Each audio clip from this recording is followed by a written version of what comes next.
And now let's go to our program. Our program series today, Accessibility, Usability, and Inclusion, is divided into 5 parts. The first part will be an introduction to the term accessibility. This will be held by Professor Dr. Peter Zentl from LMU. Peter Zentl is head of the Department of Intellectual Disability at the University of Munich.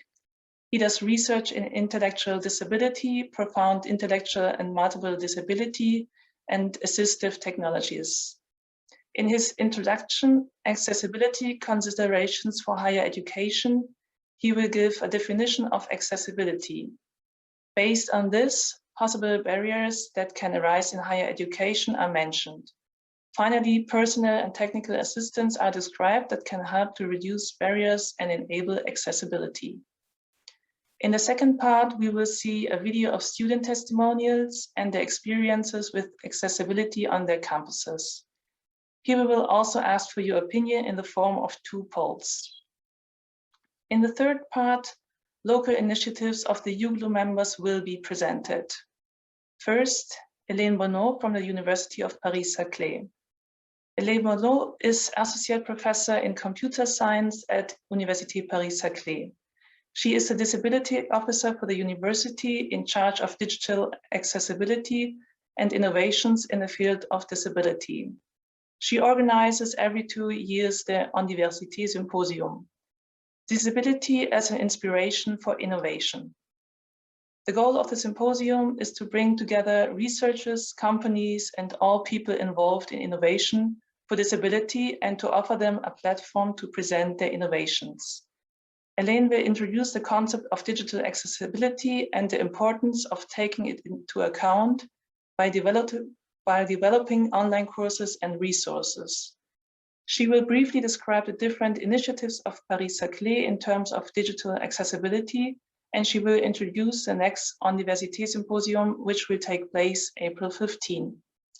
Second, we will have Daniela Gschneidner and Andreas Duca from LMU.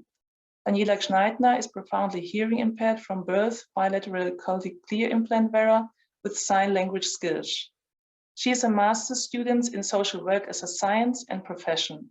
She is also a long-time assistant in the Counseling Center for Students with Disabilities and Chronic Illness, and a volunteer leader of the peer group Hearing.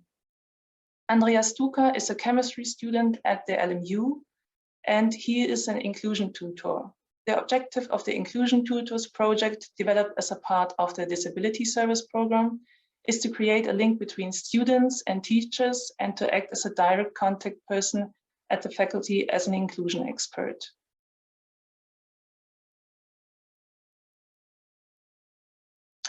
Third to present is Håkan Eftring from Lund University.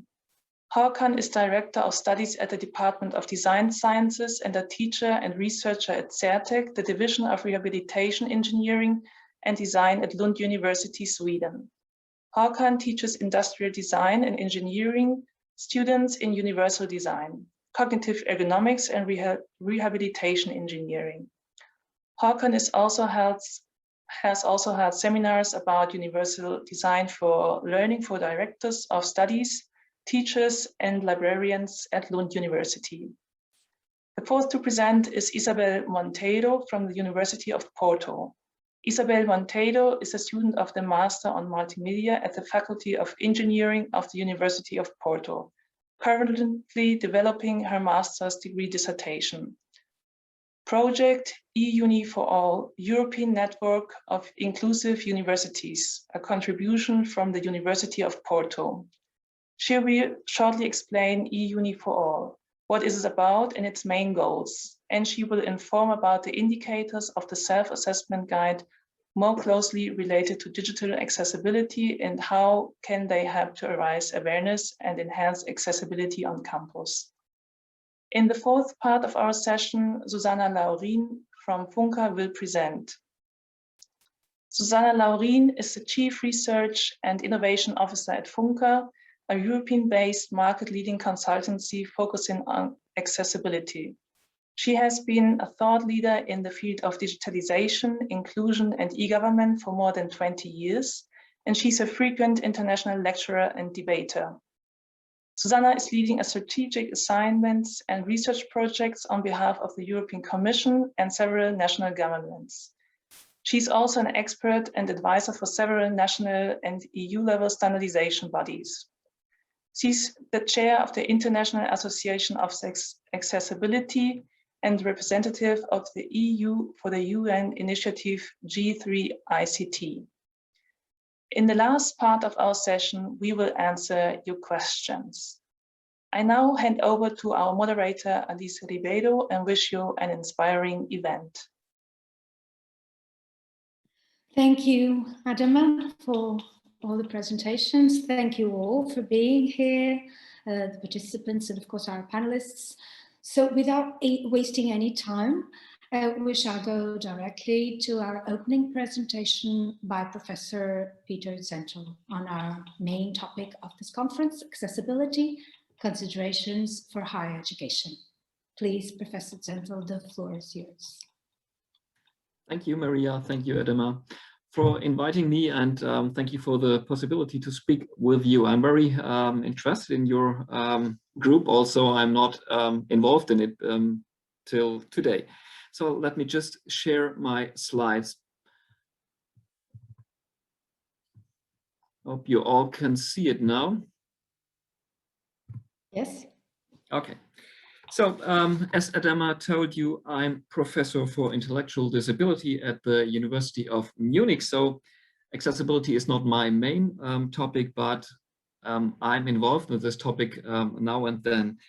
About 20 years ago, so now really 2 decades, I was involved in a project in which we tried to develop virtual university.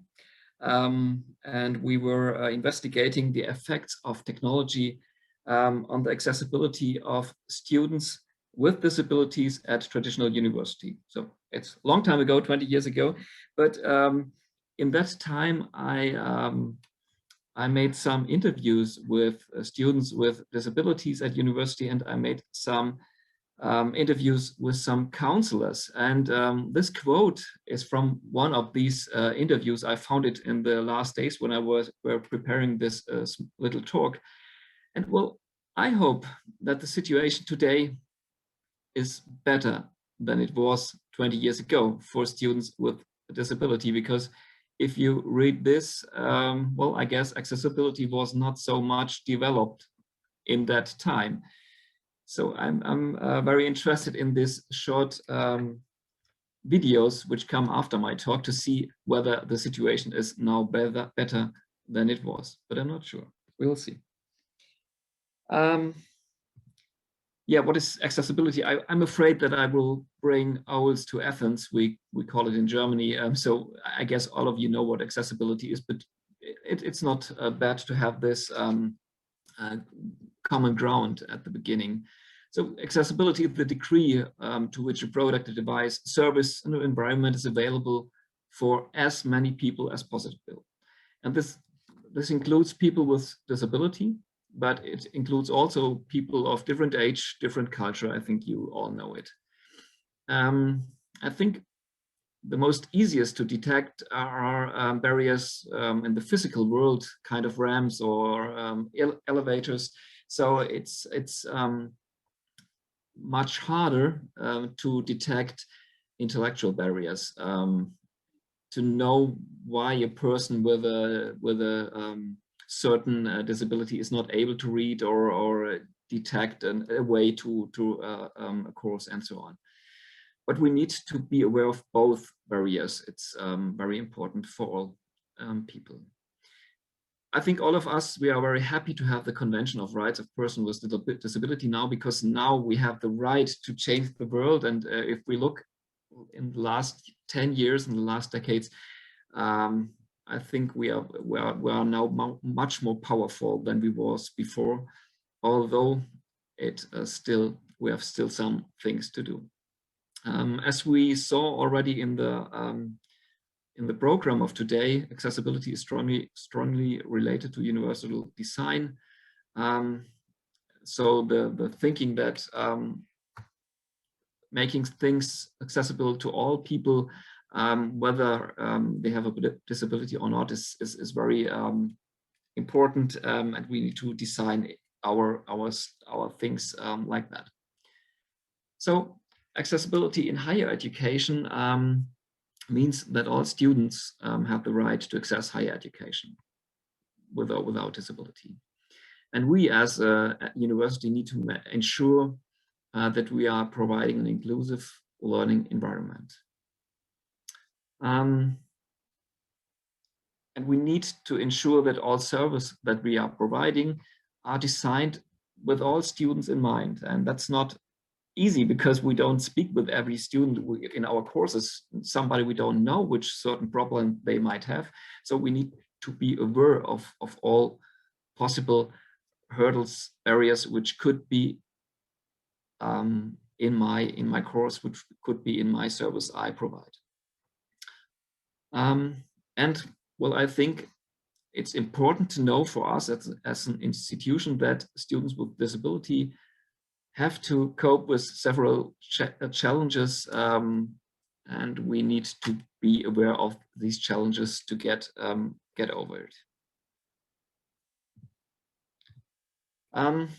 Let me just think about some points which I think which are very important. One is technology. As I told you, I was in a project 20 years ago when we looked how technology can enrich traditional university to be more accessibility. And I think there is very much potential. And all of you are now at home. You don't have to be in a building which might be not very accessible. So we have much more in our own hands to get at the point where we want to go. But at the other side, technology might bring new barriers, and it's very, very important to design your slides, to design your content in the web, to get it accessible for all. So I think it's kind of ambivalent. At the one side, technology brings new possibilities, make the world more accessible than it was, but at the other side, it might be more complicated, might be bring new hurdles. The next thing I would like to think about is reactive or proactive. So I have the impression that most of the time we are reactive. If there's somebody with a disability and comes to us and say, oh, Peter, I'm sorry, but I can't understand you. I will change my slides. I will change my speak. But it would be much more important to make it before. Not only change my slides, not only change my talk because there's somebody who have problems, but to avoid it before this person have problems. So to be proactive, to avoid problems of people with disabilities. And combined with this, I think accessibility shouldn't not affect a stigma. So it should be a right for all people, and it should be a right without a negative sense. Just a very simple example: if the normal audience or the audience without a disability enters a room at the front side, and it might be very a nice entrance hall and to get in the house, but people with a wheelchair have to go at the back door of the house. Maybe the elevator is directly beside the toilets. I think this is something not combined with dignity, and we should have the same sense of being part of it for all people, whether they need assistance or not. Yes, and this is a kind of German problem. If we think about accessibility for all at university, without exclusion, I don't think that it's true in Germany. I never saw a student with intellectual disability at a university in Germany. I was in US 4 years ago, and there they have programs for people with intellectual disability at universities, and there in US, accessibility means really for all, also people with intellectual disability. And I'm aware of programs in Austria. I'm aware of programs in Scotland or in Ireland. but in Germany, it's still not possible. So we need to be honest if we really mean all, or if we really, or if we only focus on a small group of privileged people we would like to have in our part. Well, and the last thing I would like to mention, you see, I only brought some very, very general considerations. Is the question whether COVID-19 had or has affected accessibility in higher education. I think it has, because we now do everything online. And I guess some problems students with disability had before COVID-19, they are now not there. But at the other side, I think something like isolation or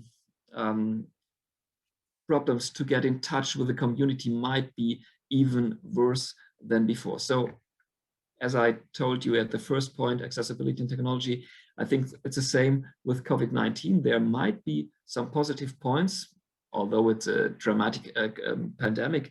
But at the other side, it might bring new hurdles and isolation for students with disabilities. So this was some very general thoughts from me on accessibility. I think, as I told you at the beginning, I think I brought owls to Athens. You are the expert. You will, you know all this stuff. But I will be very happy to discuss with you today all these very important things on accessibility. Thank you for your attention.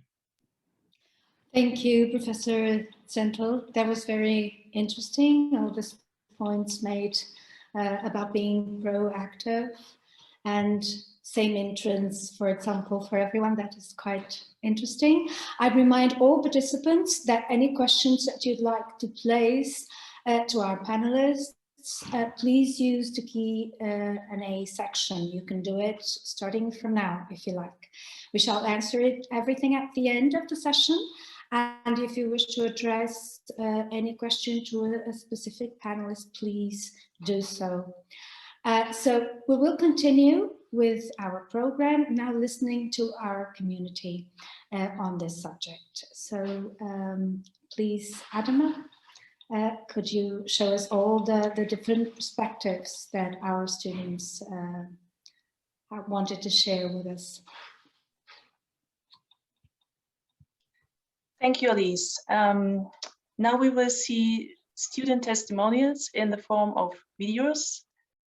We will be showing 3 videos in total. And the first video is about the question, accessibility, what dimensions do you think the word conveys? I'm going to start the video in just a second.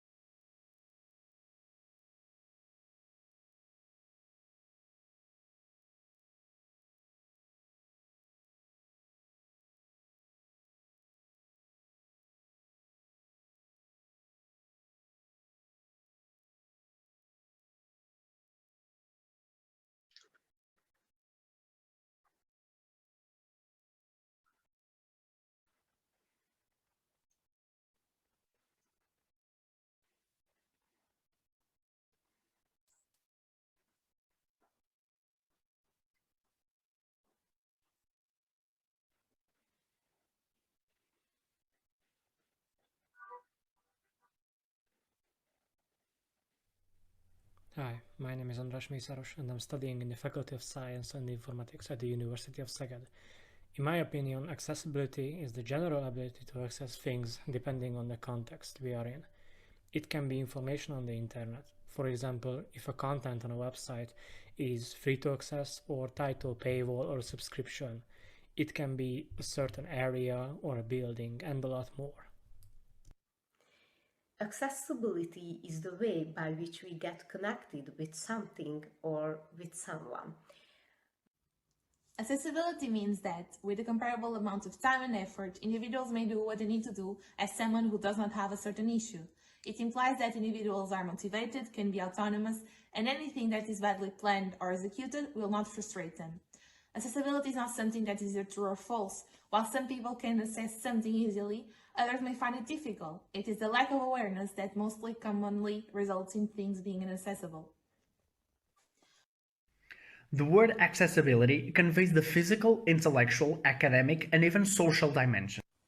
For the first question, I can say that accessibility conveys several dimensions, especially related with the students' needs.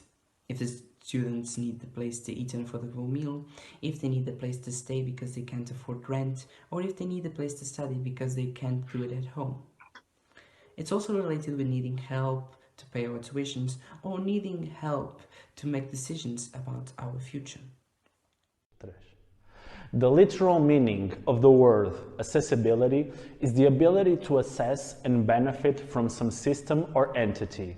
This can either happen in the real world, for example, when approaching a beach, if it is accessible to everyone, including handicapped people, or at the web level, where this is really a concept, but for simplicity's sake, the accessibility in a website is an indicator that gives information about the amount of people that can have access to said website. So, from these two examples, we understand that accessibility can be referred to both a real, physical level and to a digital, intangible level. But can it also be related to a spiritual form? Yes. As we know, people are more accessible than others, depending on their own personality. Some might be much more dependent on society and social interaction than others, and that dependency is often translated into accessibility.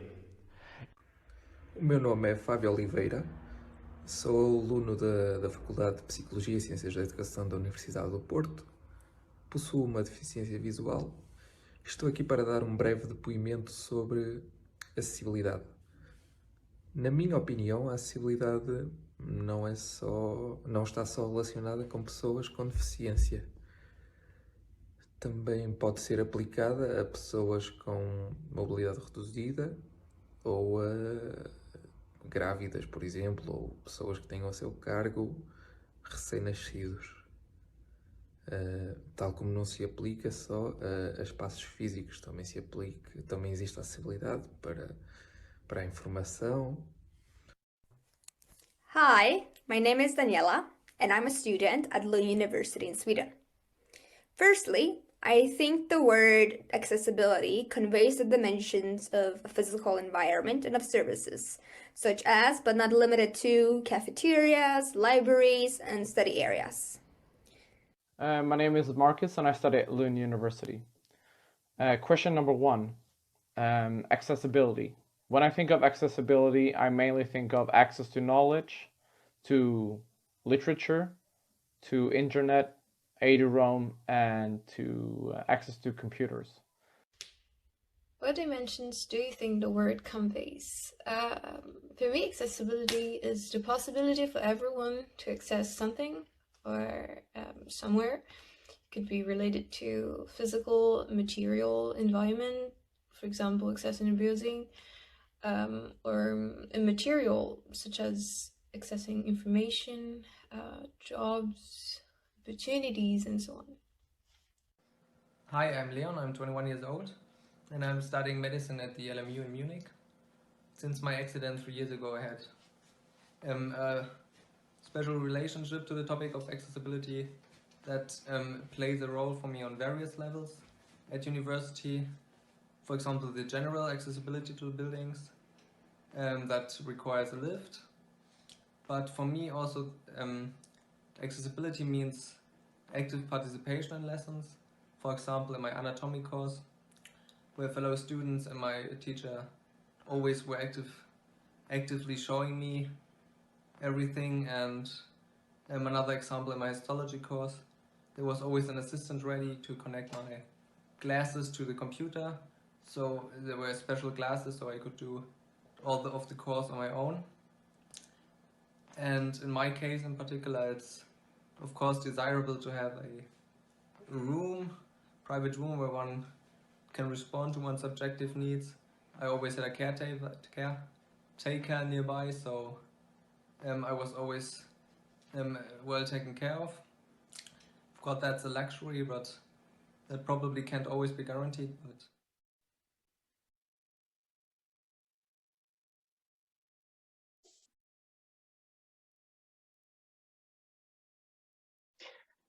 so this was the first video we have seen. Alice? Yes, so there's a lot of interesting ideas and different ideas about the concept. So maybe Professor Zentel would like to comment a bit on this first views and perspectives of our students on accessibility. If you've, of course, yes, any comments that you'd like to share with us. Well, it seems to me that the situation still is very complicated for students with disabilities.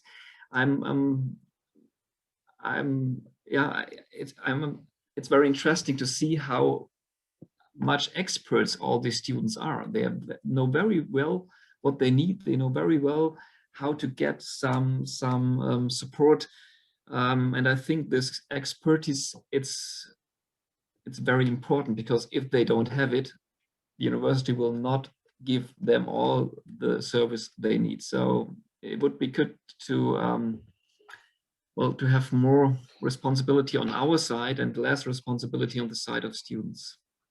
Yes, it was very interesting. All the perspectives, all the different ideas, and the awareness that all the students, or most of the students, already have about the different dimensions related to accessibility.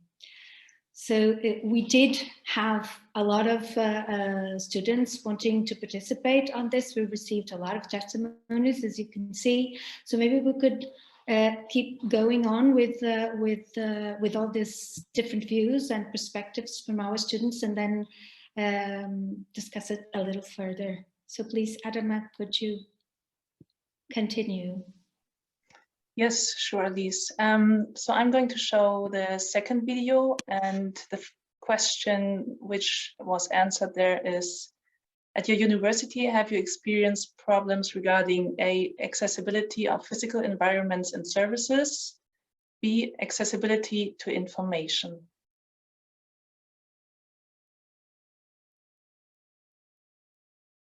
Just please remember that you should place your questions in Q&A if you like to, for us to then at the end answer all the questions that you have from our participants. Thank you.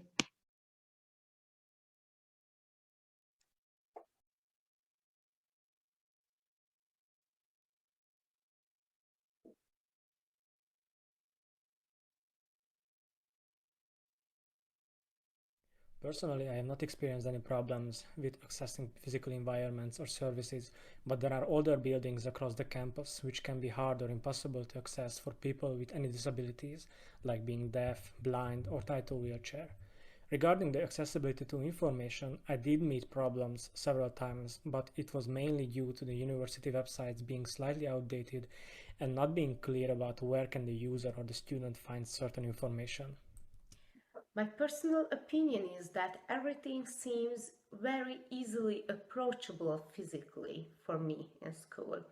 I feel more access to information of what is going on in school would be great. I think it would be very engaging and interesting if we had some sort of blog or video blog, I dare to say. Our university has a parking problem that needs acknowledgement, because there is poor accessibility of parking spots inside the campus.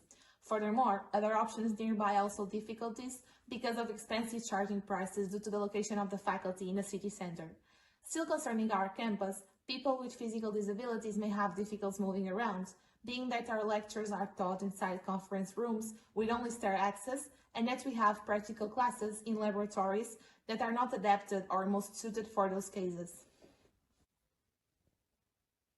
Being a pharmaceutical student, we should have easier access to an open online repository of scientific articles and publications from our own university, to help us expand our knowledge and to be able to access all the information available. Besides that, regarding the high amount of mobility students that our faculty welcomes, it will be more proficient to previously adapt all the subjects to be lectured in class to English, make it easier to foreign students to be always up to date. Having students with physical accessibility limitations, we have noticed them having problems with some structures like counters and windows, and ultimately the elevators being the only alternative to stairs between floors, which cannot be used in case of emergency. The accessibility to information is limited, for example, to students with visual impairments because of the lack of softwares that cannot read images or charts on presented screens, while students with auditive impairments have difficulty keeping up with teachers' flow of speech, whether they have a translator to help them or them having to read the lips, a problem that became even more serious with the pandemic scenario and the usage of masks. For the second question, I can say that I didn't have much trouble with accessibility. If we talk about accessibility to physical environments on campus, the library and the canteen are two fair examples of accessibility. If we talk about information, most information comes to us via email, and it comes very clear to us everything that we need. In regards to the accessibility in our campus, as we all know, the world as we know it is suspended. With this, all services here are also suspended. So it is not a matter of feeling that we don't have access to something in our university, but much more, we cannot break curfew or even promote social interactions in the campus due to the pandemic. But in a COVID-free world, the environment is much different. We all walk around campus, interacting with each other, and had a lot of activities take place here. Na minha universidade, nunca senti qualquer tipo de dificuldade de acesso ao edificado ou à informação. Secondly, I have not experienced any major issues of accessibility at my university, but back when I studied at Lund in the city, Lund, because Lund University has campuses in different cities, but when I studied in Lund, it was sometimes difficult to find a study area that was quiet because many of the seats were already taken. So sometimes it was difficult to find a study area. But at the moment, I'm studying at Campus Helsingborg, and there we actually have a specific study room for my specific program, where only we can study. We have a card and then we open that specific door, and there we can study in peace and quiet, and no one else can access that room besides the students in my program, which I think is great. But I can also say that it's different for the different faculties at Lund University, and it could look different at the different faculties depending on what you study and where. Question number 2A. Have I experienced problems regarding physical environments and services? I would say that some of the libraries at Lund University, they close quite early, which means that you can only study until 7 or 8 p.m. and then you have to go back home. And also it happens that it's very crowded at the libraries, which means that you either have to stay back home and study, or you have to wait or walk around for a while before you find an available spot. Question 2B, problems regarding information. I think our access to information is really good, but it sometimes happens that that you can't get hold of a book, which means that you have to buy it yourself, or that you have to wait a couple of weeks before you get your hands on it. That has happened a couple times for me, that you go to the library and you want to borrow it, but there's no copies. At your university, have you experienced problems regarding accessibility of physical environments and services? Accessibility to information? Yeah. I am part of one campus of Paris-Saclay, Orsay, which is an environment that's very difficult to access if you have any particular physical disability. There are a lot of slopes, earthy altered footpath. I don't know, like very few big, parking spots for people with wheelchair, for example, but also the buildings are very old, and I don't think many of them have functional lifts and accessible toilets, for example. And one crazy thing is that you can find in front of almost each building a tiny step to enter the front door. And the tiny steps means nothing for people who can actually use their legs, but for somebody in a wheelchair, it means an obstacle. It means no access to the building. I was very lucky, especially in the first semester, that our academic dean was able to help me and was very concerned about it. So the first semester went without any problems. And of course the last 2 semesters were online, so there were fewer problems, but it was still good to know that I could always contact the academic dean or inclusion tutors. Even when there was like a breakdown of a lift, they gave me the key to the professor's lift, so I was always taken good care of. And that's very important.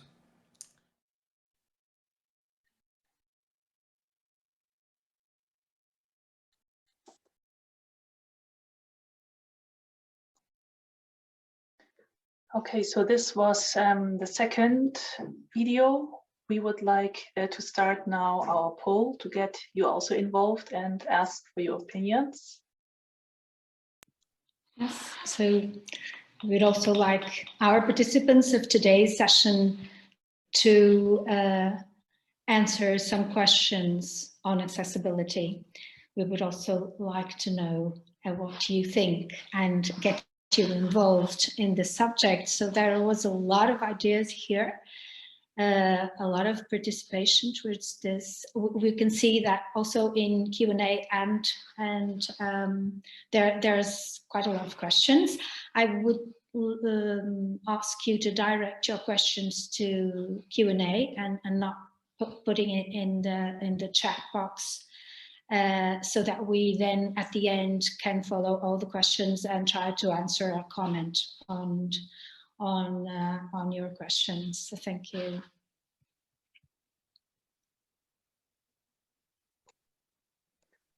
Okay, I'm going to start the poll right now. You should see the different questions, and please take your time to read through them and answer them.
Maybe I believe that maybe we all have time to answer the questions.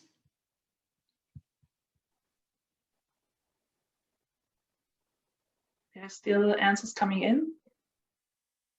Okay, so please do go quickly through it so that we can move on.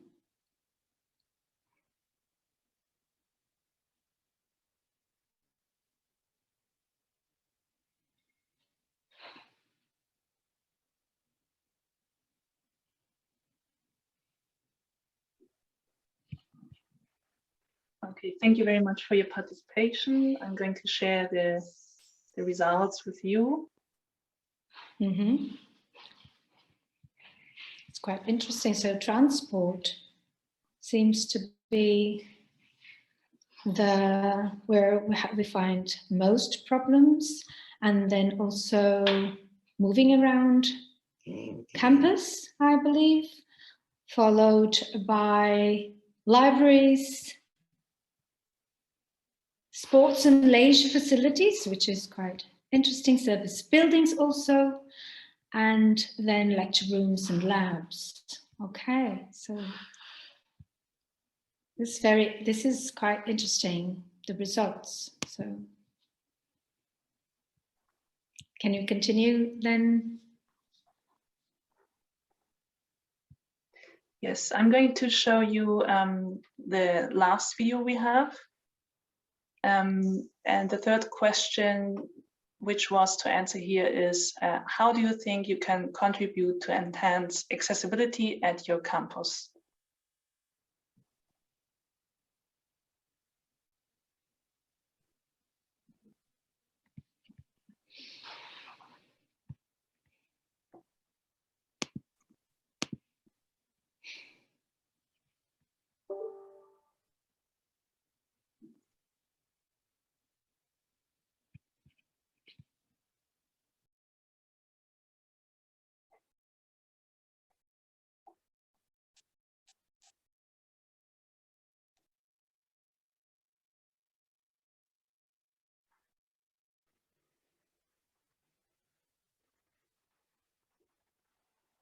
There are already some newer buildings in the campus with the architecture to support people with disabilities. My suggestion is that the university should move further into this direction with any new building in the future and try to renovate the current older ones to support these people.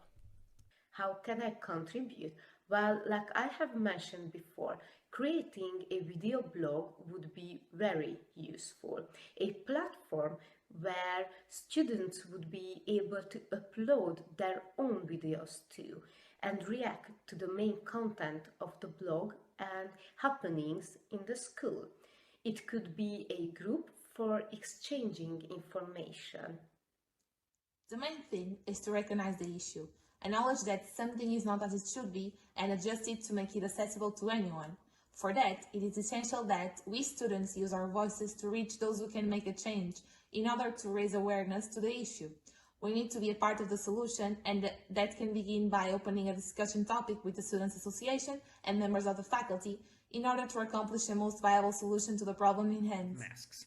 At our university, we thrive to maintain contact between students with this sort of special educational needs and the administrative boards of the college, as well as the teachers themselves, in order to be always on top of the rising difficulties and the solutions that keep being worked on, such as updated, more resourceful softwares, transparent masks to allow deaf students to read teachers' lips, and the use of fully accessible platforms to any student or reading software to share class contents and research bibliography.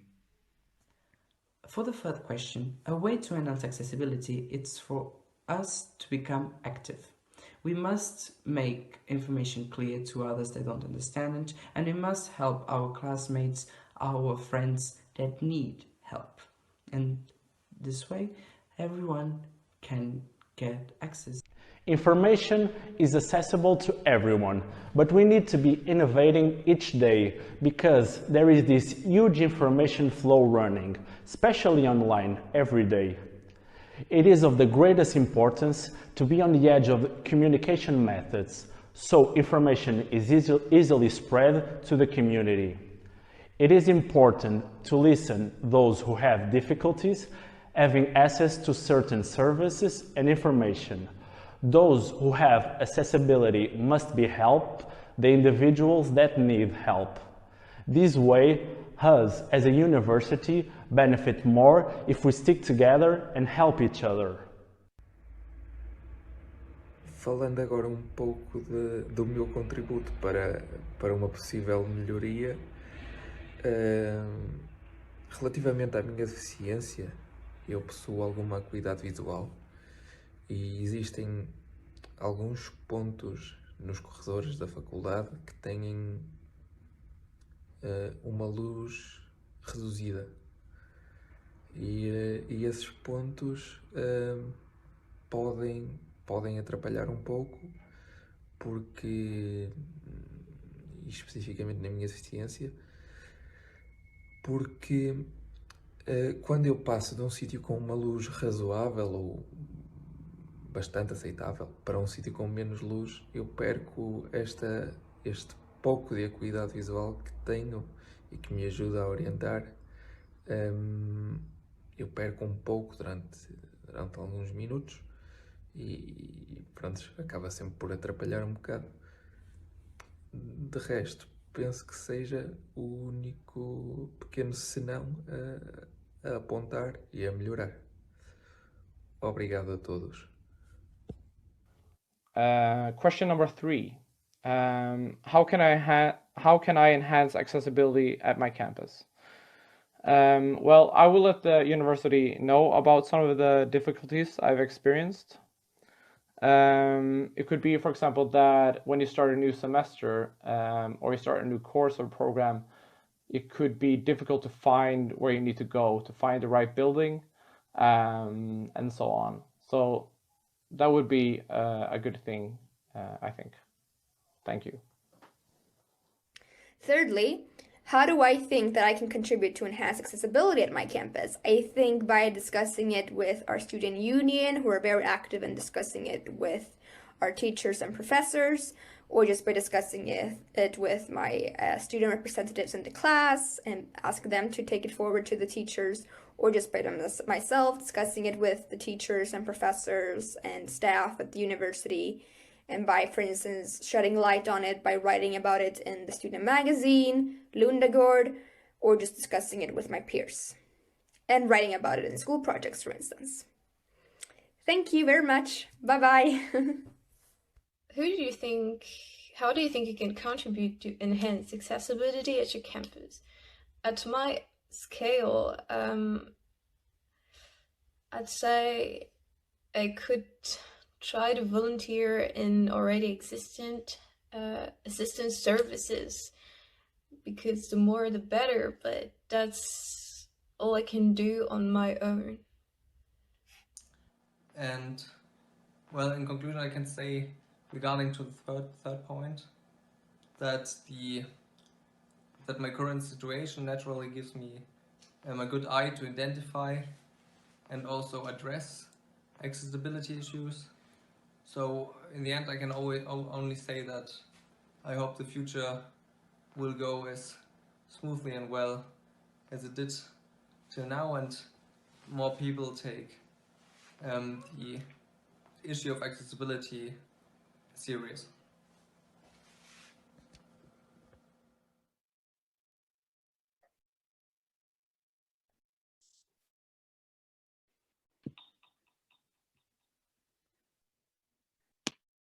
So this was the third video.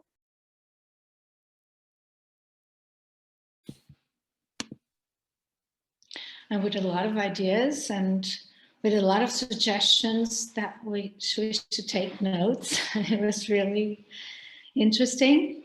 The blog idea, writing about it, being involved.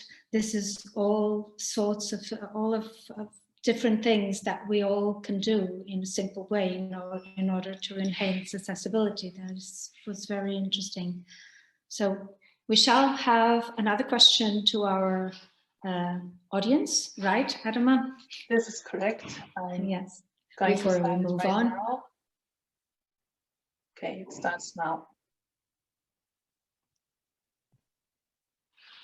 And it is more or less the same that we asked our community. So do you think you can contribute, and how you can do that?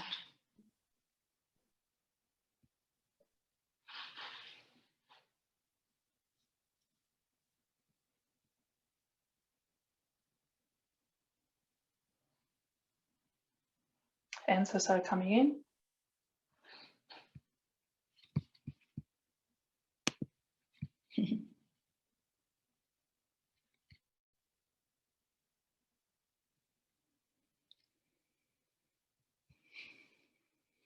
Okay, I'm going to stop and share the results with you.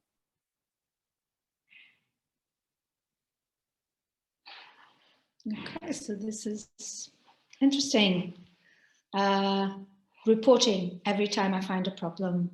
Yes, that would be nice. A blog, like someone suggested before, would also be good, so that we can show all the problems that we are facing, and even maybe send videos. And it's really nice that people say that they did not select the last possibility. There's nothing I can do. So everyone thinks that they can do something, and that is very interesting.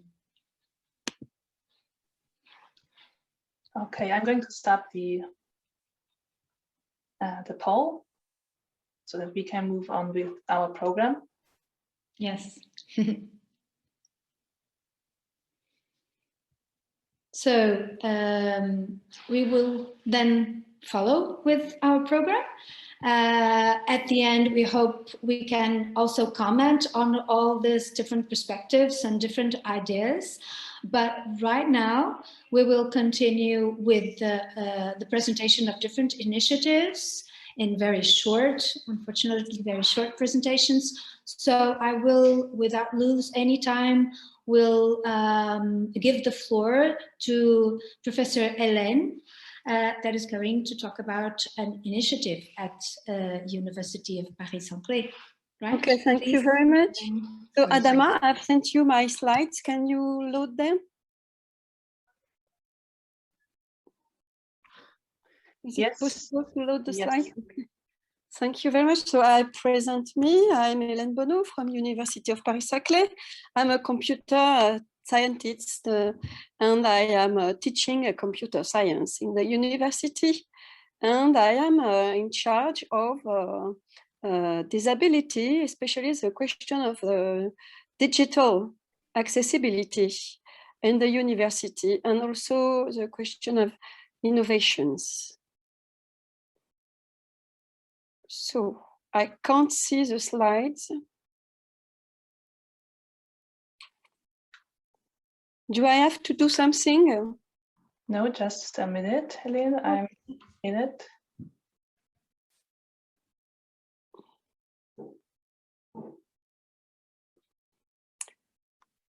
Maybe I can begin to speak by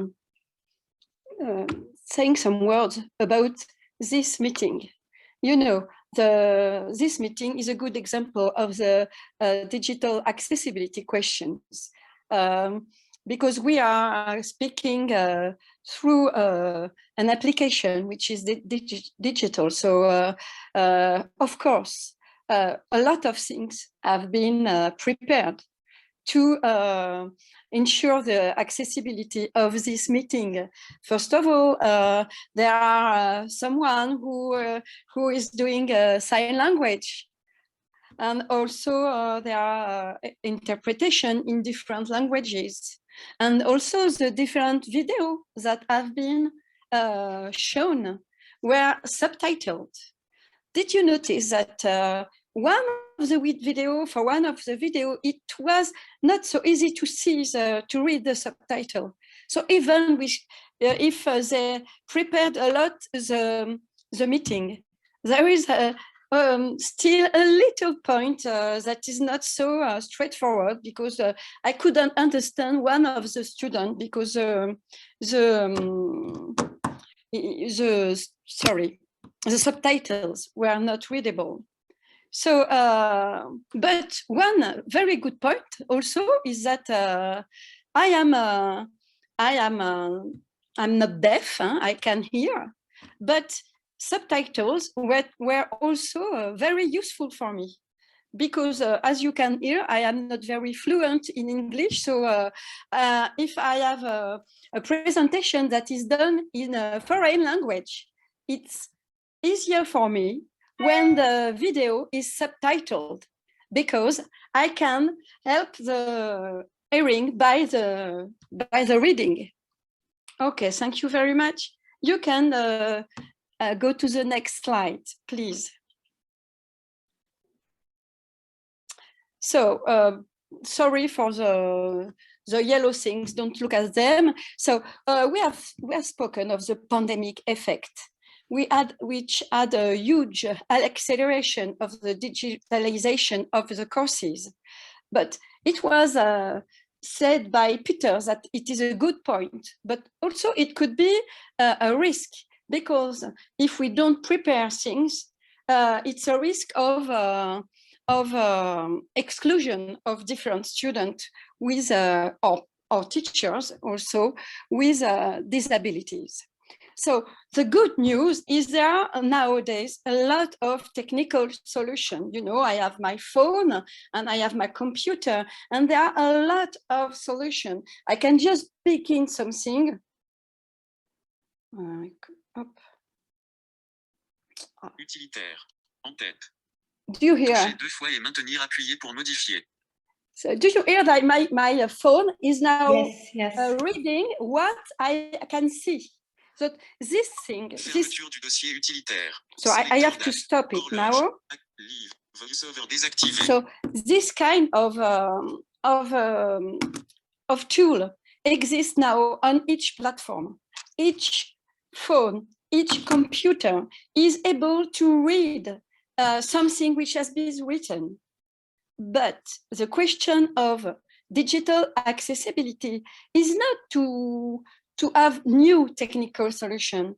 It is to have documents and websites that are well prepared and well written, in order that they be used correctly, but by the tools. So the definition of the digital accessibility is that the websites and the tools and all numerical documents are designed and developed so that people with disabilities can use them. And you know, there are a lot of different disabilities. For example, dyslexia troubles. 5% of the population is dyslexic, of the kind of dyslexic. Also, people who cannot distinguish between colors. There are a lot. There are a lot of disabilities which can make it difficult to use some digital information. Also, it is not so difficult. If we do not take care of that, we will create some difficulties. So there are international standards which are well known. For example, the Web Content Accessibility Guidelines, the well-known WCAG, which gives the guidelines for accessibility of the websites. So we can go to the next slide. Thank you. So I wanted to give you some very easy tips in order to make it better the document. Sorry for the English. So, for example, a very simple thing is to use the structure of the document, title and subtitle, and not to pass lines in order that the document is easy to see, but also it has been easy to be written by the vocal reader. Do not use only color to distinguish information. It is always easy to do that. You can use color, but don't use color as the only thing to distinguish between information. Also, very easy something to do. Use fonts sans serif. Don't use fonts with serif, because they are very difficult to be written by dyslexic people, and also for everybody. For images, obviously, we like to use images in our courses. We do not have to resign to use images, but please make sure to add alternative text to images and so on. So we can go to the next slide. Thank you. Also, I have always said about sorry, I have already spoken about the question of the video conference platforms. And this video conference is very nice, but you know, I think it had it was very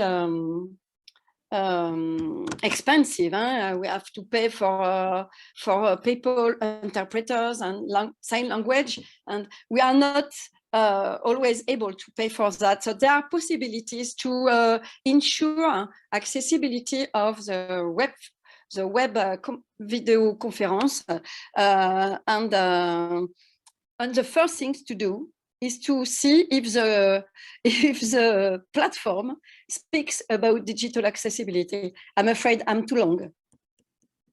No, it's okay. Well, so we can just go. a few.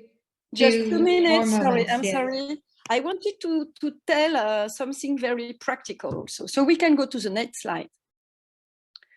So at the Paris-Saclay University, we have tried to do a lot of things, and we began to inform decision makers about the digital accessibility standards and the legal obligation. So nowadays, our website is well accessible, but we have to train the people who are putting things on the website. They have to know how to put them in order that they are accessible. So we are doing a lot of job to train everybody, and we have put a lot of things in our website, a lot of practical information on our website. So next slide, please. And I think it is the last one. So I am also in charge of innovation for disability. So we have our next Diversity Symposium in April 15. And the aim of this symposium is that disability, the idea is that disability is an inspiration for innovation. So the symposium will be online. One of part of the symposium will speak about accessibility of digital accessibility, and you will find and you will see a lot of projects that will be shown by also companies and laboratories, and also teachers about how to make our university more accessible for everybody. Thank you very much, and sorry for the... Thank you, Professor Hélène. That was very interesting event that will take place very shortly. Everybody is welcome, but it is in French. Thank you. So if you can translate, great. Good. Okay, so just let me hand the floor immediately to our next panelists, which is Daniele Geschneidner and Andreas Duca, to present the initiatives from LMU. So please, very much. Daniele and Andreas.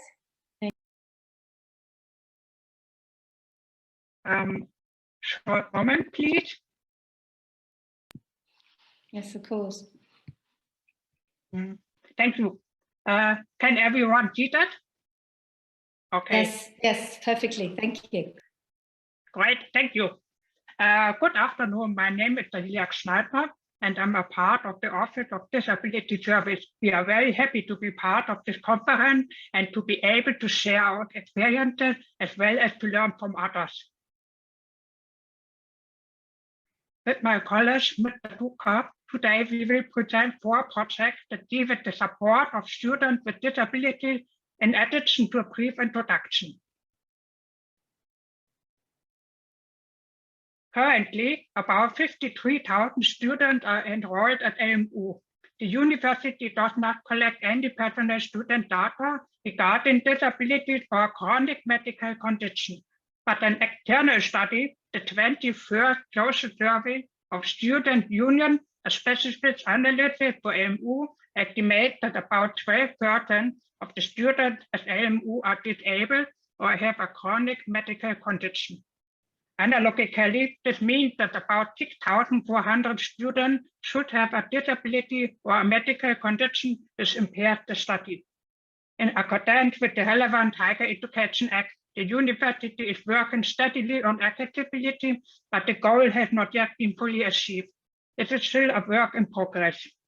Student initiative initiated by LMU and also committed students set out to fulfill goals of exchange, keeping in touch, and improving conditions for students with disabilities.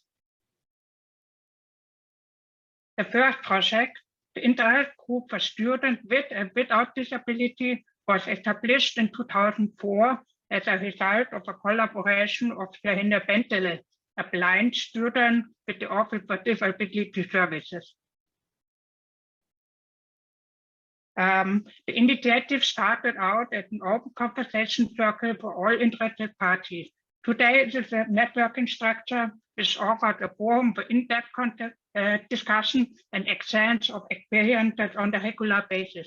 The meetings take place virtually and in person. EBS acts as a point of contact for the university's administration and other institutes, and also holds an advocacy role.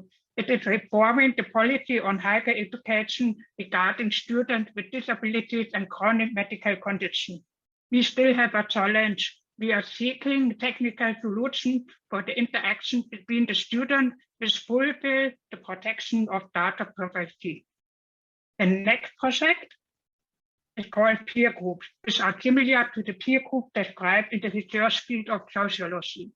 We organize and manage peer group for students with visual, with hearing or mobility impairment, and also chronic and mental illnesses. Newly founded for the group for attention deficit hyperactivity disorder, a long word. Yeah, they offer a forum for in-depth discussion. The meetings also take place regularly. They enable personal interaction and networking, and also tackle a range of questions concerning specific disability group and individual problems. There is a clear-cut distinction between the EBS and peer groups. The EBS unites all disabilities. This interest group includes interested outsiders and has a predominantly collective perspective. The peer group, on the other hand, concentrates on specific disabilities, includes only students with disabilities, and focus mainly on the individual perspective. So the third and last project I will briefly introduce is the book club. It was established in 2019 by a master's student in collaboration with the Office of Disability Service, and is a project from students for students. Sorry. In 2020, the book club was expanded due to the pandemic situation. Bi-monthly virtual meetings are offered as a measure against social isolation. So it offers personal interaction as well as reading and discussing specific books together. How are those books specific? They are selected democratically with following requirements. They need to be written by an author with disability, chronic and/or mental illness, and/or include protagonists with their characteristics as mentioned above. Thank you very much for your attention. It was very short and quick, and I would like to hand over to my colleague, Mr. Duker.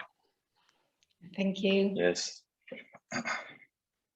Hello, my name is Andreas Duker. I'm a chemistry student at the LMU Munich and also an inclusion tutor.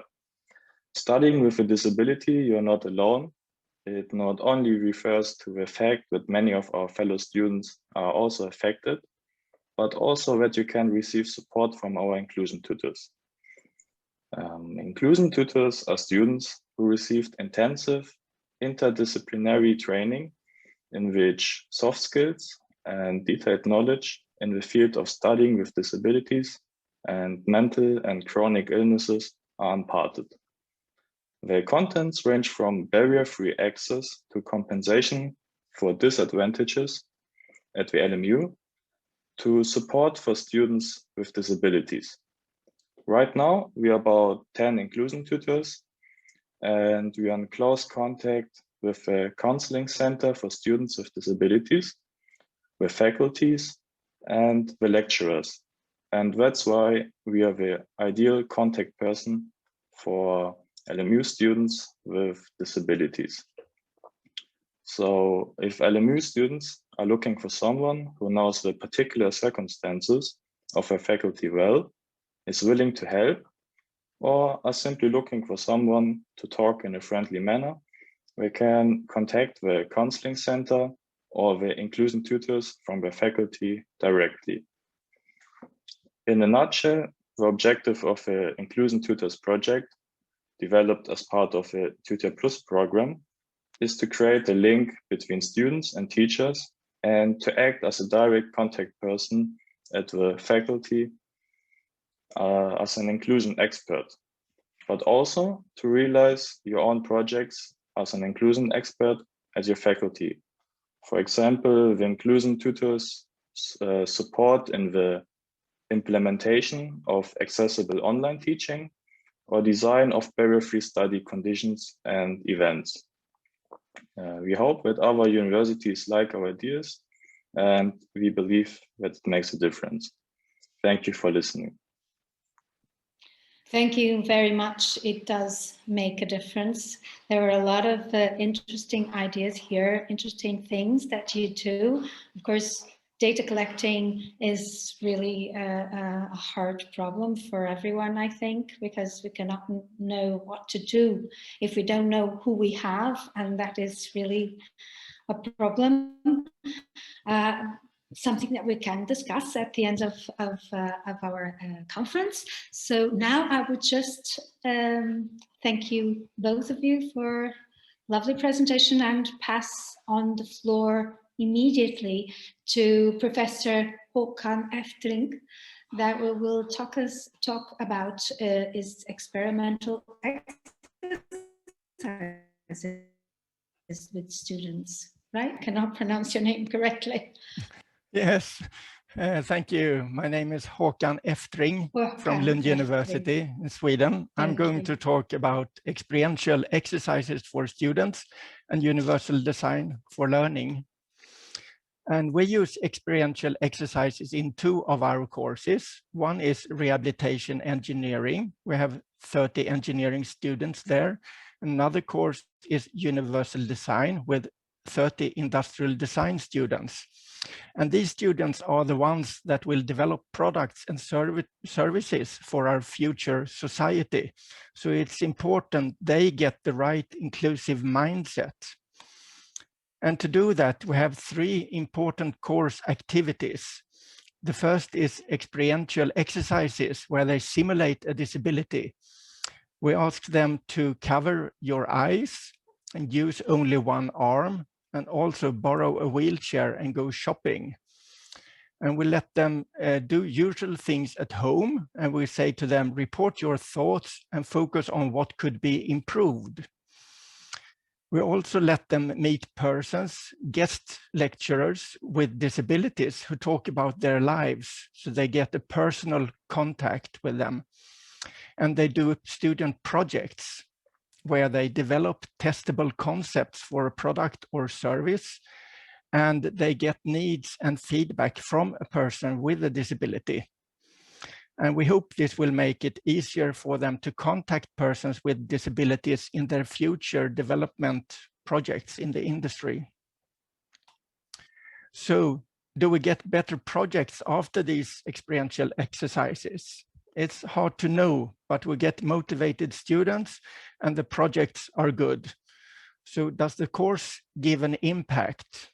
Yes, they do, because in the course feedback from students, we have seen that they say, it's probably the best course during my study time. It's very interesting guest lectures with the lectures with disabilities. The project was very fun to do, so they learned a lot. I noticed things I haven't thought about, so it's eye-opening. And the best with the course was to learn a new way of thinking and working. So our goal is to create an inclusive mindset among the students and to let them understand that there's diversity among people and also situations. And we want them to use participatory design processes to include potential users in their development projects. The mindset is very important. If you have the wrong mindset and only trying to follow checklists, the overall decisions in the project can be wrong. But if you have the right inclusive mindset, most overall decisions are right. And then you can use the checklists. They are helpful for remembering details. So checklists are important as well. I also would like to tell you about the concept Universal Design for Learning, UDL. This is a framework for diversity and inclusion in education. It's becoming more and more common in Europe now, and it's all about flexibility. So the framework has 3 guidelines to provide multiple ways of engagement, that is to motivate a diversity of students, provide multiple ways of representation, getting information in various ways, and also multiple ways of action and expression, how students can show their knowledge in different ways. And you can read more about this in udlguidelines.cast.org. In the Universal Design for Learning, in this concept, you have many aspects of student diversity. It's not only about ability or disability. It's also about different personality, gender, culture, learning style, pace, and preferences, and also about the student's family and work situation. They have different socioeconomic background and financial situation. They have different language skills or digital literacy. They're of different age and have different prior experience that can be used in the course. And the study context and situations are different. They would like to study sitting on the bus, for example. And finally, in the Erasmus Plus Tinel project, we are developing context cards or situation cards as a tool for teachers to test their course in advance. So the card shows the situations a proactive teacher is prepared for. So for example, here is 2 cards. One is a student laptop was stolen. So the student can only use his smartphone to participate in the online course. That is one situation. And the other is a student needs to pick up his child at the daycare center and cannot participate in lectures late afternoons. So these are situations that could happen in your course. And how can you prepare for that? Are there alternative or flexibility in the course? So the cards give the situations, and the teachers need to find pedagogic and inclusive solutions for this. Okay, thank you very much. Thank you so much. Very interesting. This is important as well of a different mindset and this interesting European project that I'm sure we will all check to see what it is about and how we can explore it in our university. So thank you very much again for your participation. And now I will just give the floor to Isabel. She's also going to talk about another European project and how she is working on it and supporting it to implement it in the University of Porto. So please, Isabel, the floor is yours. Hello everyone. I'm just going to share my screen so you can see my slides. So everyone can see it? Yes, Isabel, yes. Okay, thank you. You can move forward. So, hello. I'm currently developing my master's dissertation, and it's called Project Uni for All, Network of Inclusive Universities, a contribution from University of Porto. So, to start, Project Uni for All, European Network of Inclusive Universities, aims to create a network of inclusive European universities to encourage the inclusion of people with disabilities in higher education and international mobility programs. This project was funded by the ONCE Foundation through the financing of the Erasmus Plus program, together with a consortium formed by the European Disability Forum and 7 other European universities, such as University of Eastern Finland, University of Trieste in Italy, Lublin University of Technology in Poland, University of Murcia in Spain, Autonomous University of Madrid, also in Spain, University of Sevilla in Spain, and finally, University of Porto in Portugal. So this project intends to create a guide called European Guide of Inclusive Universities that will be available on a web platform to facilitate access to this information for students with disabilities. The former is the target group of the project, as they'll have the opportunity to choose the institution that best suits their needs through access to the web platform. For such, the consortium has prepared a self-assessment guide named Guide of Standards for the Inclusion of Students with Disabilities, so that the universities interested in joining the project's network will self-assess the extent to which their environment, policies, and practices are inclusive. This translates into a quiz with 38 indicators and standards grouped by sub-dimensions and dimensions, as it can be seen in the following table. So, the first dimension will be key institutional policies, divided into 3 sub-dimensions: accessibility, normative and operational framework, and lastly, training and awareness. The second dimension will be access. The third dimension will be university life, divided into 5 sub-dimensions, such as learning and education, participation, internships, research, and lastly, international mobility. And the last and fourth dimension will be graduation. Each quiz indicator asks for objective answers and the mandatory or optional submission of documentary evidence to prove a better basis for the answers. So, my dissertation, in articulation with the University of Porto, focuses on the self-assessment guide's indicators that are related to digital accessibility in order to investigate the University of Porto's conditions and levels of inclusion within this topic. Therefore, the selected indicators will be the following ones. So, the indicator 4, the digital accessibility, this evaluates the level of digital accessibility within the university, if their websites, digital learning platforms, and mobile apps are accessible to everyone. Then we have indicator 5, supportive resources for students with disabilities. This indicator evaluates if the university has supportive resources for students with disabilities, such as a service of personal assistance, a sign interpreter service for deaf students, and assistive devices like computers, magnifiers, and specialized software to improve learning accessibility. The last one is the most relevant for my dissertation, as it relates to digital accessibility. Then we have indicator 19, accessible content and materials.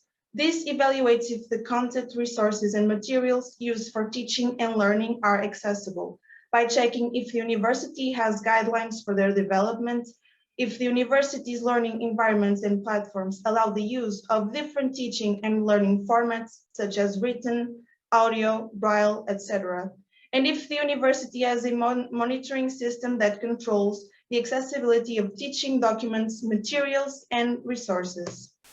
Then we have indicator 20, inclusive methodologies. This evaluates if the university encourages teaching staff to use systems, tools, and methodologies that facilitate the participation and learning of all students.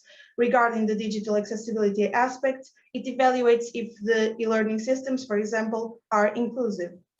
Lastly, we have indicator 21, inclusive assessment systems. and it evaluates if the university offers diverse assessment methods, such as different exam formats, techniques, and duration times, and if it ensures equal opportunities and evaluation criteria for students with disabilities. This network of inclusive universities is open to participation, whether now or in the future, and it will help higher education institutions following the right path into being more inclusive. The steps that will be taken to achieve a more inclusive environment for students with disabilities will be relevant to suggest more measures regarding diversity. On that note, and on behalf of this project's network, I'd like to invite you all to visit the project's website, where you can meet the partners a little bit better and read more about its goals, such as the self-assessment guide in particular. That's all, and thank you all for your attention. Thank you, Isabel. So this is an interesting tool for everyone to access their measure of accessibility, for example, among other things. That's quite interesting. Yes, we should all check. Could you please stop sharing so that we can... Yeah, sorry. And thank you very much again. And you just... you could stick to your time very beautifully. So let's move forward to our last presentation of today's. So it will be about something that I'm sure will interest everyone, the European Directive on Digital Accessibility. And I will give the floor immediately to Susanna Lore. I hope I'm pronouncing it correctly. So Susanna, please, the floor is yours. Yes, beautiful pronunciation. Thank you. So do you see my screen? Yes, you do. Okay. Thank you. Thank you. So thank you for inviting me. I am going to speak a little bit about future perspectives. So that could contain anything, I guess, but I will try to make this short. So in Europe today, we are in very interesting times if you work with accessibility, as I do since many years. Because we are moving from sort of soft recommendations into legal requirements and regulations. And that has been a huge shift, of course, in my life and everyone else who is working with accessibility. And it also gives us a lot of opportunities, I think, to really see some improvements in many of the different ways that we have been discussing today, be it the physical environment or the digital environment or the way students are treated and so on. So we are taking some very, very important steps on a policy level right now in Europe. The first thing that happened was that the procurement directive was updated in 2017. This means that all public sector agencies who are procuring ICT products and services now have a much higher obligation to make sure that these products and services are accessible. The year after, the Web Accessibility Directive entered into force, and this directive means that all public sector agencies throughout the EU needs to comply with the accessibility standard of EN 301549 on all their websites, apps, documents, and digital services. And now we have even a third directive, which is called the European Accessibility Act, which is right now under transposition, which means that the member states are currently preparing for the implementation of the act in each member state. So this directive is already decided from the EU level, but it won't enter into force in the member states until 2025. So we need to be a little bit patient. But this act covers also the private sector, so the commercial companies of specific products and services. So this is really a huge step forward. And these three directives together makes me really happy and think that we will have a bright future before us. But it also creates an enormous demand, of course, for more knowledge and competence, because already with only the Web Accessibility Directive, we know that around 7 million interfaces in Europe needs to be accessible. And even if that is very good for our business, we just won't make it. We can't recruit people this fast and we can't train web authors this fast. So we need to do something in a more clever way. And I think this is where the universities come in and you can make a big difference as students or teachers. Many stakeholders contribute to this fast-moving improvement of accessibility on the policy level and also regulatory and practical. So the public sector bodies, of course, because they can buy things that are accessible and they are now obliged to do so. The ICT suppliers, the market, if they want to sell to public sector, then they need to comply with the regulations. And in a couple of years, some of these ICT suppliers also, even if they want to sell to some of the private authorities, they still need to comply in all their products and services. The end users can also contribute in a good way. And I mean every end user, but maybe specifically end users with disabilities, because within the Web Accessibility Directive, there is a feedback mechanism so that every public agency needs to have an accessibility statement describing the level of accessibility and providing an opportunity for the end users, the visitors to the web service, to tell them if something is accessible or not. So there is a feedback mechanism that needs to be produced or published on the website or app. And this means that if the end users are constructive and nice and tell the website owners what the problem is, then they have a chance to fix it. It's also a really good right for a human right for the end users, because if the website is not accessible, then they have the right to get the same or equivalent information in an accessible format. This makes it, of course, much more expensive and inefficient for the public sector authority, so it is easier and better to make the website as such accessible from the start. But this is also a very good tool where we can all contribute and help support the directive to make sure that the websites will become more accessible in the future. Of course, also researchers and innovators need to do their part here. We need to come up with more clever solutions, and we need to make sure that we know what we're doing and keep on looking for even better solutions and having the statistics and investigating all the everything that is happening right now. But the technological evolution is so fast that it's really hard to put the stick in the ground and make sure that you can see, oh, is this new gadget accessible or not? And then the evolution has already run in front of you. So it's hard, but we need to keep trying and do the testing and make sure that the users are involved in all the research and innovation we do, so that we never forget the accessibility requirements in any product or service development. If we look at the responsibilities or the people who are involved in web accessibility at a university or any other organization, there are many. The graphical designers have their part, the procurement officers need to do what they are supposed to do, the document specialists need to know what they're doing when they are publishing documents, the developers, of course, need to understand the code, the content creators need to publish in an accessible way, the project managers need to make sure that whatever is developed is tested and compliant. The website owners are the one who is putting the budget in place and making sure that they choose the right suppliers. The multimedia producers need to make sure that their videos are compliant and have audio descriptions and captions and things like that.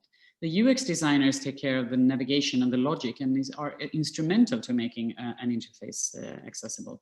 And the web authors, of course, they need to know what they're doing. And I could continue like this forever. This could be all full of new titles. All the people who do accessibility or make accessibility possible. It's a shared responsibility among many different roles.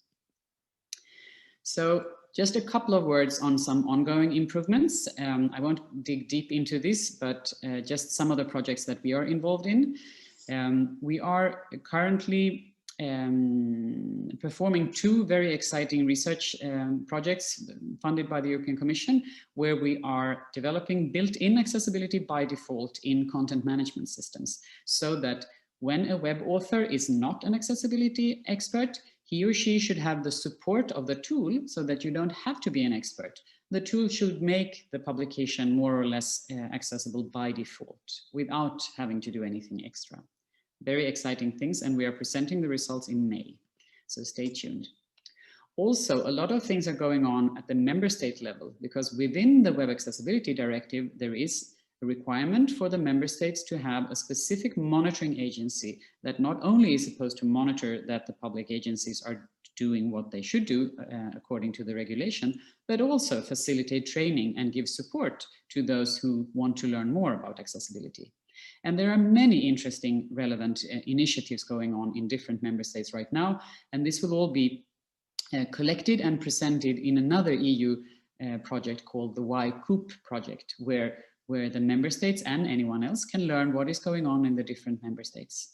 And also W3C, who is behind the WCAG standard, they are starting to produce a lot of learning material and training material, absolutely free of charge for anyone to use. There are also a series of EU-funded projects on accessibility courses into higher education. Oh, bad spelling, education, it should be curricula.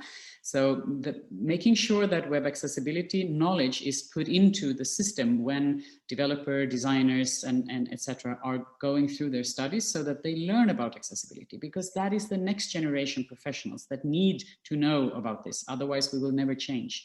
So this is extremely important, and we are involved in 3 of these projects, and I'm sure there are 10 more going on in Europe, and that's fine. We're not competing with each other, we are supporting each other. So more and more universities are providing web accessibility courses within their sort of overall mainstream curricula, and some are even providing specialist courses for web accessibility specialists. There are also other initiatives where we are involved, where we try to make sure that we are training users with disabilities to become accessibility experts. Because who are the real experts here? I mean, people who have a disability should be the most have the most experience and expertise on accessibility. So if we could give a group of people with disabilities a little bit of training so that they can become technical experts as well, that would be a real good value for this whole community, I think. There's also a lot going on when it comes to certification. So there is still a little bit of a crazy market when it comes to accessibility expertise on the web, because so far anyone can say I'm an accessibility expert, and no one can really check where or why, because very few universities so far has any kind of diploma on this. So that is why the International Association of Accessibility Professionals, which is a global, worldwide professional association, are providing certification. And these certifications are professional certifications. They are vetted by a series of really complicated systems, with also the ICF system, where all the certificates are accredited in a very professional way. So the aim of this member organization is to define, promote, and improve the accessibility profession by networking, training, and certification. And IAAP is currently providing services in the Nordic countries, in the German, Austrian, and German-speaking parts of Switzerland, and also in Spain. It's a Spanish chapter, so to speak, and also in the UK, by the way. But in these local chapters, we try to provide the information in the local language, so that experts can learn more from each other and go to meetups and webinars and whatnot in their local language. In Spain, there's a lot of work going on right now in translating both the body of knowledge and the certifications. So that is a very exciting work going on there. And we're also doing IAAP work at the EU level, so that there's always something for people living in the EU to get from this member organization. So this is also something I can really recommend you to look out for, the IAAP membership. And the certification, of course. And we have just recently published a new certification as a accessibility document specialist. So that is adding yet another certification to this. And we see already that, for example, in Austria, the monitoring agency, they are giving extra points to tendering organizations who can prove that they have certified consultants on board. And we see the same in other countries as well. So we see more and more requirements for certification coming in public procurement. So hopefully in a couple of years, this will be the standard, that anyone who calls themselves an accessibility expert should have this certification.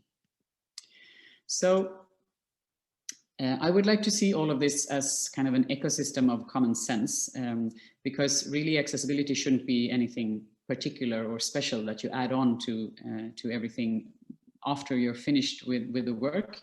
And also, I don't think it should be something you need to do just because we have a law telling you to do it. It should be really common sense. And I believe for most of us it is. It's more of a question of a lack of awareness or lack of competence. And that is, again, where the universities really can make a difference. You can make sure that the next generation developers and program managers and designers are aware of accessibility and do the right thing. Because competence is really needed, and I'm usually only showing decorative images, but this is an image of a ramp going into a stair. So it's perfectly compliant when it comes to the standards, but it doesn't help anyone because you can't use it. If you are a wheelchair user, you will end up in a stairway anyway.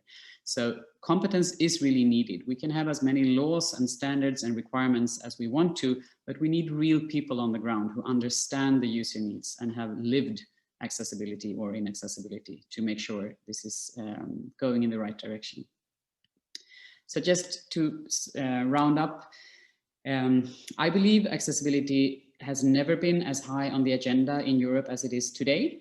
The regulations are helping us, and we already see a huge demand, race in demand, and more investors coming into the market, and also new companies showing up. So this is all very, very good news. And if we just keep on helping each other, making sure that accessibility is the prerequisite for anything, then everyone can benefit from the digital evolution that we are living in right now. Thank you. Thank you, Susanna. That was really great. So the thing is, if we don't decide to do it, we will be forced to do it in the future. And that is really good news. But I think we are on the right track. And as we have seen today, with all the ideas, all the people participating, we are becoming more aware, more educated, more knowledgeable on all of these aspects. And that is really a very interesting future we have. So, Adama, now we are following to another part of our conference, right? So the last part, so we're closing in, that's right? This is correct. We will now have time for the questions. So we have quite a lot of questions, I must say. We have been all very active. Our participants were very attentive, and they have placed different comments on the chat box and also several questions. So maybe we could go straight to some of the questions. I'm sure we will not have time for all the questions, so maybe some of them will be answered later by our panelists if they want to help us with that. But let's just, I will try and from the different questions, because some of them were already answered, I believe, by the presentations of the different panelists. For example, the first one that was written by Manuel Cruz, it says is oncologic, it has an oncologic disease, and he feels that with online education he has benefit a lot. And he asks if universities will adopt this standard, or will they go back to what they were before. So this is quite interesting, because the pandemic did not only bring problems, it also brought some solutions and opened some ways for diversity. So I'm not sure if someone would like to comment on this, some of the panelists on this question.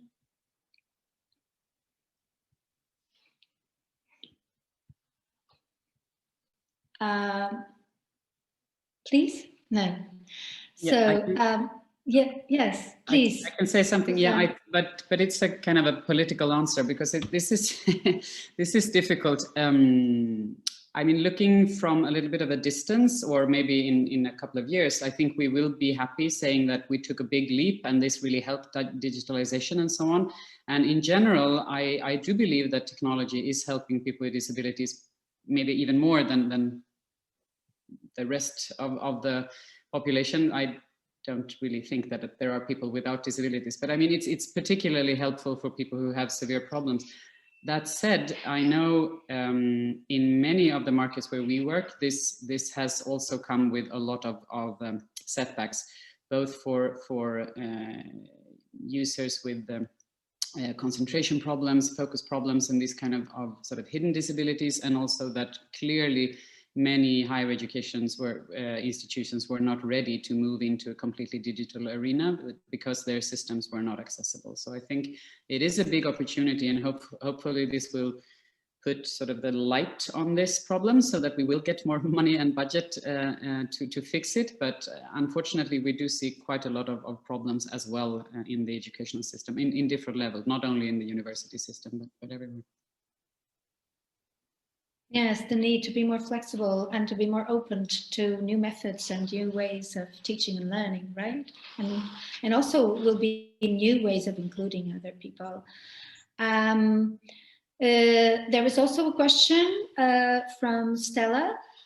She's deaf, and she feels the need from universities to be more, I believe, institutions to be more educated or being more knowledgeable about how a deaf student should be included, because she feels excluded most of the time.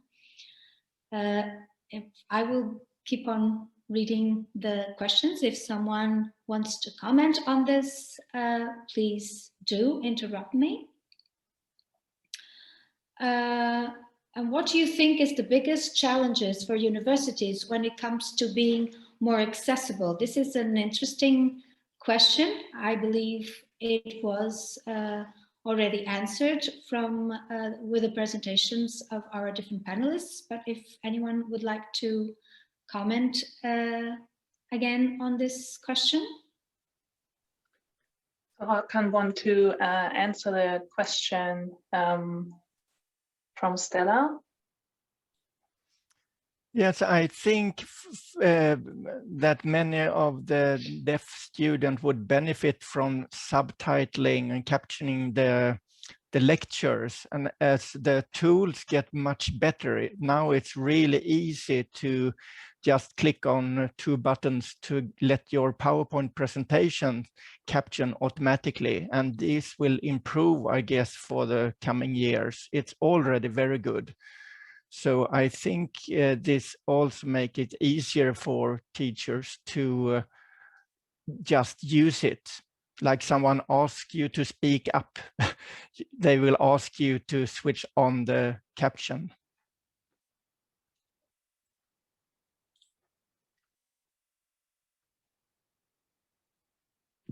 Yes, and what about this question about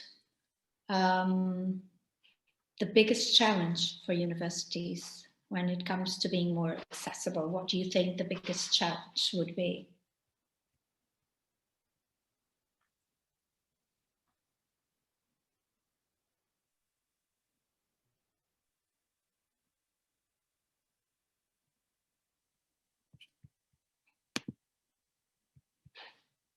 Please do. If you want to say something, please. Yes, I can answer about the challenges. I think that the time that teachers has is very limited, and they need to prioritize this. And oh, I forgot what to say. Well, I come back to that later. Sorry. Maybe I can try something. My opinion is that the challenge is that a lot of teachers in the university are disabled people. That is a great challenge. I'm not sure that you have understand. If we could manage to have all sorts of disability in the teacher, the professor, people, maybe it will be a great progress. Yes. Because in order to be a professor, you have to to study. So if we manage to become teachers, so I stop now because I'm by English, but I think you have understood. Thank you. I understood perfectly. I think we need more people, more students with disabilities studying at our university so they can become teachers at the university and also change mentalities and mindsets, as Håkan Eftring has told us before. So this is quite interesting. More participation, that's why it's so important to have more students with disabilities coming in and to force us in a way to change ways and promote inclusion. So there's another interesting question here. I don't think we'll have much more time for more questions, but this one I think it's quite interesting. It is about, I was trying to find it out. It was about the different, can you elaborate on the differences between accessibility, availability, understandability, usability, safety, etc.? So this is an interesting question. Also another interesting question is what role do students and the university play in promoting participation and cooperation to improve accessibility? So, okay. Yes. Unfortunately, time is moving on, and we have still a lot of open questions that we couldn't answer. But nevertheless, on behalf of the UCLA Organization Committee, I want to thank all the panelists and interpreters, and as well all the participants for making this event happen and for asking all these questions. And I hope this series has been insightful for you, and we will have our next series on May 11th. And in this session, we will be focusing on the topic racism. So thank you very much again. And the discussion will continue. And I wish you a wonderful day and see you next time. Bye-bye. Bye. Bye. Thank you.